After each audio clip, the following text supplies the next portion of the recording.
Hey guys, welcome to my new tutorial. Today I'm gonna show you how we're gonna make this fun little jelly effect in Cinema 4D. So yeah, let's get it going. Okay, we're gonna start off by making a cylinder, just like this. And to see the wireframe, we could press ND, so we can see all the polygons of the cylinder. So the height segments, we're gonna put it to 1. Height, we're gonna put it to 13, and the radius we'll put something like 3. So we have a really small cylinder over here. There you go. Okay, now we have the cylinder. We're gonna select it and make it editable. We'll press C on the keyboard, and now it's become a mesh, which we can now edit. So while going to the edge mode over here, we could select all the edges of the mesh. And we want to select the top ring, so we're gonna do something called a loop selection. By pressing UL, we could do a loop selection and select only the top. What we're gonna do then is we're gonna go right click and use a bevel. Here we could change the subdivisions to something like 3 or so, and maybe decrease the offset a bit, so you get a nice round kind of shape like this. And then we're gonna select the thing again, and we're gonna make another loop selection. We're gonna press UL and select the bottom part of this shape.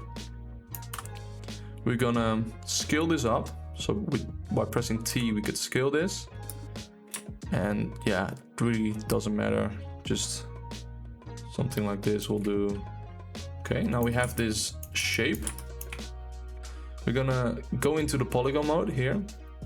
We're gonna do another loop selection, so UL, select the top part.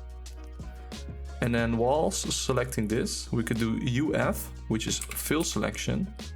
And we could fill in this selection, so we could either choose the top or the bottom.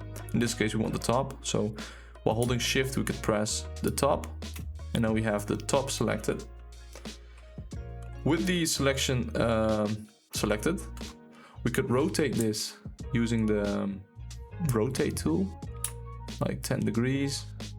We could also move it a bit to the left, so it's like a slanted kind of shape.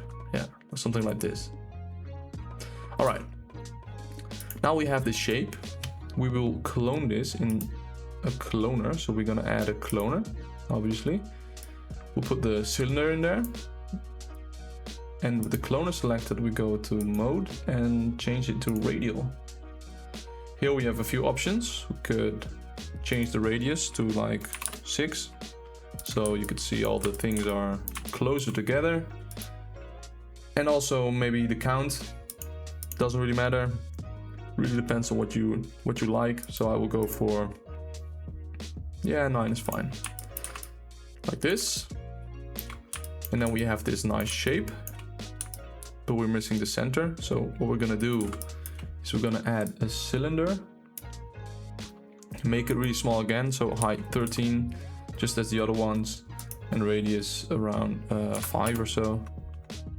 And now with the cylinder added, we're gonna take the cylinder, we're gonna make it editable by pressing C again, and we're gonna select the top part of polygons by using the Fong selection, which is UN on the keyboard. We take the top. We use E to move it down a bit, something like this is fine. Good.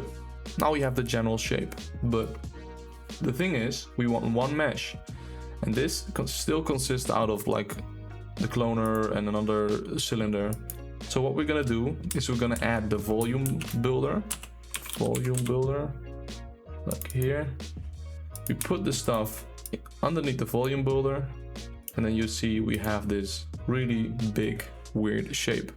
This is because the voxel size is way too high. It's on 10 right now, but we will make it something like, no, one's still too high. So 0.3 might do it. Something like this is fine. And then we're gonna make it a mesh by using a volume builder, for a volume mesher, I mean. So we take the volume mesher, put the builder under the mesher, and we have a mesh. This is great, but the mesh is not really that good. Topology wise, it's terrible, and we don't really want to animate stuff with this. So what we're gonna do is we're gonna put this into a remesher to remesh it. So we're gonna add a remesher, put the mesh, the volume mesher into the remesh, and now it will make another mesh. And this mesh is way better. We're gonna maybe decrease the density a bit to 50 to make it even smoother. And now we have this perfect jelly shape. All right. We're gonna take this remesh and we're gonna press C to make it editable. So C. Now it's a real mesh. We could rename it everything we want. So jelly, whatever. And now you can see we could just move this, and this is our model. So we're done with the modeling. So we have this model, right? We made this jelly model, and now we want to make it jiggle. So what we're gonna do naturally is gonna add a jiggle deformer, which is here.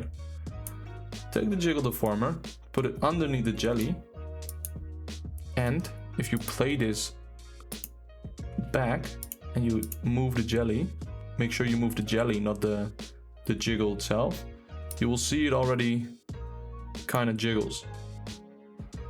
So that's good, that's good and all, but we still wanting to only jiggle the top slightly. So what we're gonna do is we're gonna put this back again for where it was, like here. All right. And then we're gonna add something called a vertex map. So we're gonna type in vertex map while selecting the jelly. Add the vertex map. And in the vertex map, if you select the tag, you could see the thing becomes all red. Yeah, we're gonna use the vertex map, to drive the parts of the jelly which are more stiff or less stiff. So how we're gonna do this is we're gonna use a field, a linear field. So we're gonna select the vertex map, go into view fields, make sure this use deformed points is turned off, otherwise it will not work. So I will turn this off, and then we could add a linear field. This linear field is way too big, so we're gonna scale it down a bit so you could see the gradient. Here you go. And what we want is we want the red part to be on top. So we're gonna rotate this 90 degrees. And also we don't want it to be pure red on the top, otherwise it will mess up the effect a bit. So we're gonna scale it a bit up, maybe move it up as well.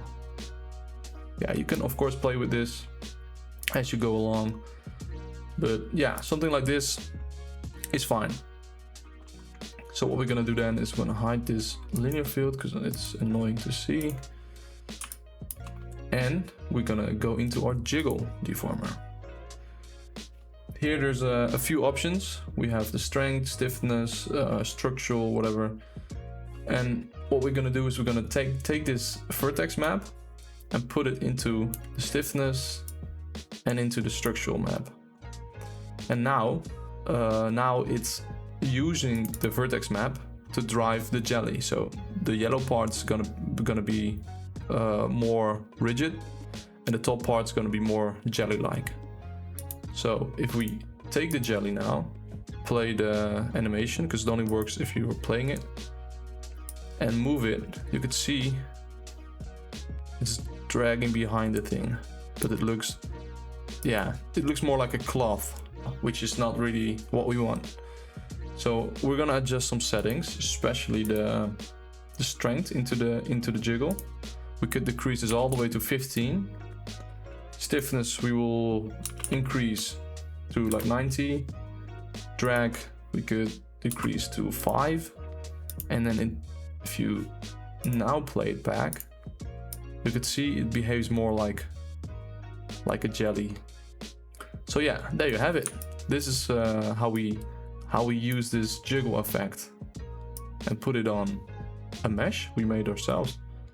And of course you could use any mesh. It doesn't have to be this jelly mesh. It could also be like something else.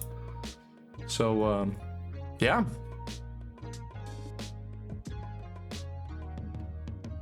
And now for the texturing, we're gonna do this. First of all, we're gonna add a light because we're using Redshift, so we're gonna add a dome light, which I have over here. And in the dome light, we can add an HDRI. Cinema 4D asset browser has some things already, what we're gonna use. So I will just take this default HDRI and drag it in there. And as you can see, now we get a nice background and nice lighting. But what we're gonna do is we're gonna go into the dome light, go to details and just turn off this camera thing so we don't see the background. And now we have the basic lighting already. And now the only thing that's missing is the material. So what we're gonna do is we're gonna make a material by pressing this plus button. We get a Redshift material, put it on the jelly, looks nice and gray, but we're gonna make it more translucent, of course. So we go into this material, we could call this jelly. We go into this and we see this node editor. Here we're gonna change a few things. In reflection, for instance, you want to change this to 1.35 or so. And then the weight of the transmission, we're gonna put this to 1. The depth, we could also increase a bit. I find something like 5 works fine. And we can of course play with the color. So yeah, something red-ish is nice. Something like this. Yeah, and that's it. Yeah, of course you could play with the roughness. You could put it to 0 to make it really, but I think 0.1 maybe. This is fine as well. Yeah, that's it for the material. It's really a simple material. All right, and then there we have it. The jelly looks really nice. And if we play this back, it will also move accordingly. So every movement we make, it looks like it's jelly-like, and we could even go up and down and really have the jelly effect. Let me know if this video was useful. If you have any tips for me or you have questions, just feel free to ask. And also make sure to like and subscribe. I'll see you guys again later. Bye.